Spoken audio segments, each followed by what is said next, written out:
Hversu dýrmæt góð heilsa? Það væri stórfenglegt ef öll fjölskyldan væri við góða heilsu.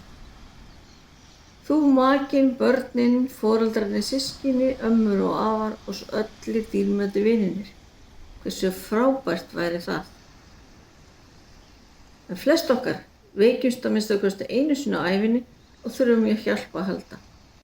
Þegar það gerist gott að kunna listina á að fá það besta. Ég setti þetta námskeið saman til þess að þú verðir tilbúin þegar á reynir.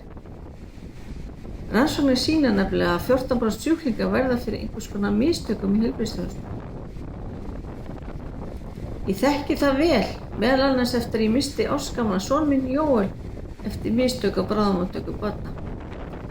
Ég vil ekki að þetta hendi fjölskyldu þína og ekki láta segja þér að heilbrigðiskerfið sé á flóki fyrir þig. Einföld og skýr uppsetning og hvernig kerfið virkar allt sem þarf. Það mín sérgrein.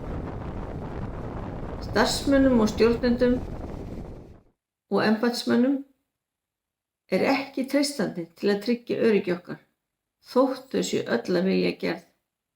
Annars hefði mikið breyst á síðustu árum.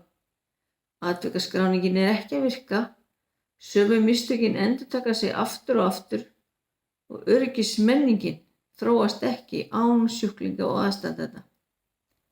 Viðbrögðin við alvarlegum mistökum ennþá að þagga allt niður og sjúklingur þarf að berjast fyrir réttindum sínum. Ég verð að láta þig vita hvernig hægt að varast hætturnar og ég vil sýna þér þetta áður en þú og þínir nánustu veikjast. Það væri sorglegt ef þú misstir af þessu.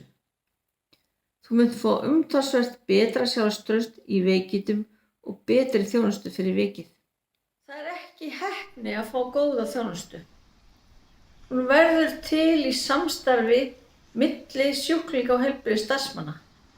Við þurfum bara að vita hvernig það gert. Og núna tilbúið námskeið á netinu sem þú getur horft á þegar hentar, mörg stutt myndbönd, samtals 3 klukkustundir. Þar færð þú verkfæri til að taka þátt í því að móta góða þjónustu. Og það vísdómur að læra af öðrum sem hafa farið gegnum frumskóginn og þekkja leiðina.